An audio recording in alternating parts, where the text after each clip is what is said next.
अच्छा। नमस्कार, मैं हूं ओम प्रकाश और आप देख रहे हैं सत्य संवाद। हमारे साथ में विशाल हिंदू सेना के राष्ट्रीय प्रवक्ता श्री द्रोणा जी हैं। इनसे हम जानने की ये कोशिश करते हैं कि यूपी में बहुत सा एक नारा जो है ट्रेंड किया जा रहा है, बटोगे तो कटोगे, और इसी बीच में योगी जी का एक और बयान आ जाता है, हरिजन शब्द। तो जिसको सुप्रीम कोर्ट ने बैन कर रखा है कि हरिजन शब्द का प्रयोग नहीं करना है, उसको योगी जी खुलेआम जो है हरिजन शब्द का प्रयोग कर रहे हैं। कितना संतुष्ट हैं इससे? पहला जो आपका प्रश्न है कि बटोगे तो कटोगे, तो जितने भी बीजेपी के विपक्ष वाली पार्टी हैं उनको ये बात समझ जानी चाहिए, उनको एक हो जाना चाहिए। अब बीजेपी के जो समर्थक जो पार्टियां हैं, बीजेपी के जो समर्थन में नहीं है, अच्छा, उन सब पार्टियों को बटना नहीं चाहिए। योगी जी उनको समझा रहे हैं। अच्छा, आप समझो, योगी जी बीजेपी के फेवर में नहीं है। बीजेपी क्या वाले बात कर तो रहे हैं? इनका टिकट काट रहे थे योगी जी का। इस बार चीफ मिनिस्टर भी किसी और को बनाने के प्लानिंग में थे। योगी जी तो इनसे बीजेपी वालों से फूके पड़े हैं। तो उन्होंने कहीं ना कहीं, मुझे लगता है कि इनडायरेक्ट वे में जितनी भी विपक्ष पार्टी हैं, जैसे समाजवादी है, कांग्रेस है और बहुत सारी पार्टी हैं, तो उनके लिए बोला है कि भाई बटो मत, बटोगे तो कटोगे, सब एक हो जाओ। नहीं तो ये बीजेपी का ही जो है जड़ काटने पे तुले हुए हैं, आप ये कह रहे हैं? नहीं, जड़ तो इनकी है ही नहीं अब। अच्छा, हाँ, बीजेपी के लोग इनको नहीं चाहते हैं। ये तो खुद आप इनके ये मेहनती इंसान है और बहुत मेहनती इंसान है ना, और राष्ट्र के लिए समर्पित रहते हैं।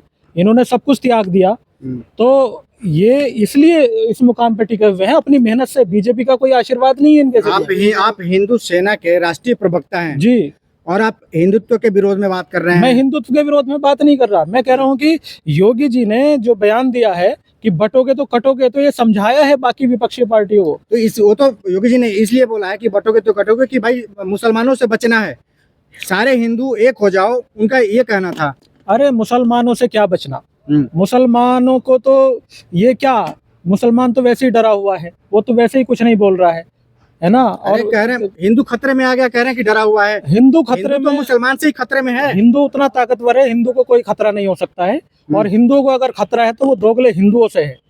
यहाँ जो सनातन धर्म है ना, उसको तार तार करने वाले बीजेपी के लोग हैं। गाय पे चंदा खा गए, गाय को माता कहते कहते हैं। ये भगवा पे धंधा करते हैं ये लोग। तो ये दोगले लोग हैं, इन्हीं की वजह से आज सनातन धर्म गड्ढे में जा रहा है। और अभी आपने दूसरा सवाल किया था कि इन्होंने हरिजन शब्द का प्रयोग किया है, तो हो सकता है योगी जी की टंग स्लिप हो गई हो, क्योंकि पढ़े लिखे हैं वो।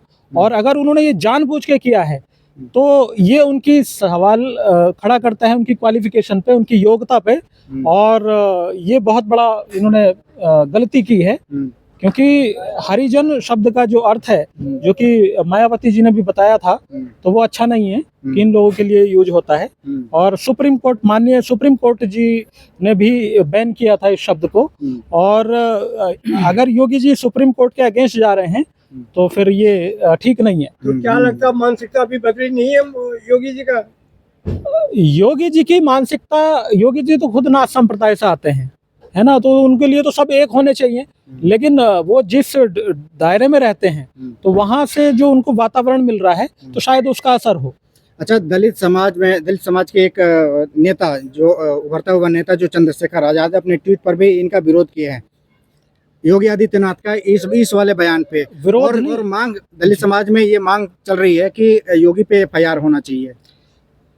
चंद्रशेखर जी को सिर्फ विरोध नहीं करना चाहिए, उन्हें सड़क पे आना चाहिए, क्योंकि वो जिस समाज का नेतृत्व कर रहे हैं, उस समाज को सुरक्षा देना, उस समाज के मान मर्यादा के लिए काम करना उनकी जिम्मेदारी बनती है। और सड़क पे आगे भरसक विरोध करना चाहिए, और एक FIR नहीं, 100 FIR होनी चाहिए अगर उन्होंने ये जानबूझ के किया है। हो सकता है मतलब उनकी जो आवाज़ है या जो जीभ है, जो टंग है, वो स्लिप हो गई हो, तो बाई मिस्टेक है, तो वो कहा नहीं जा सकता। क्योंकि आपको पता है कि हमारे प्रधानमंत्री मोदी जी की भी टंग स्लिप हो जाती है। वो कभी लौड़े भोजनम करने लगते हैं, कभी भोजनम करने लगते हैं। वो संस्कृत में पता नहीं क्या क्या भोजनम करा देते हैं। तो ये बीजेपी में कोई नई बात नहीं है, और बाकी पार्टी में भी हो जाता है कभी कभी, क्योंकि बेचारे लगातार देश को तरक्की के लिए इतना मेहनत कर रहे हैं ये लोग, रात दिन मेहनत कर रहे हैं, इनको सोने का समय नहीं मिलता, इनको खाने का समय नहीं मिलता, और जब बोलते हैं तो जवान लड़खड़ा जाती है। और इतना तरक्की कर रहा है देश आज हमारा कि महंगाई बढ़ती चली जा रही है ना, गरीब आदमी मरता चला जा रहा है, टैक्स बढ़ता चला जा रहा है। महंगाई बढ़ना इनके लिए देश तरक्की का प्रतीक है। ये देश के अंदर पहली बार ऐसा हो रहा है कि महंगाई भी बढ़ रही है और देश भी तरक्की कर रहा है। तो ये सवालियत निशान खड़ा करता है इनकी योग्यताओं पर, हमारे देश के नेताओं की। तो अगर इन्होंने जानबूझ के योगी जी ने ये किया है तो हम भी इसका विरोध करते हैं। या आप लोग योगी जी के खिलाफ एफआईआर करवाएंगे?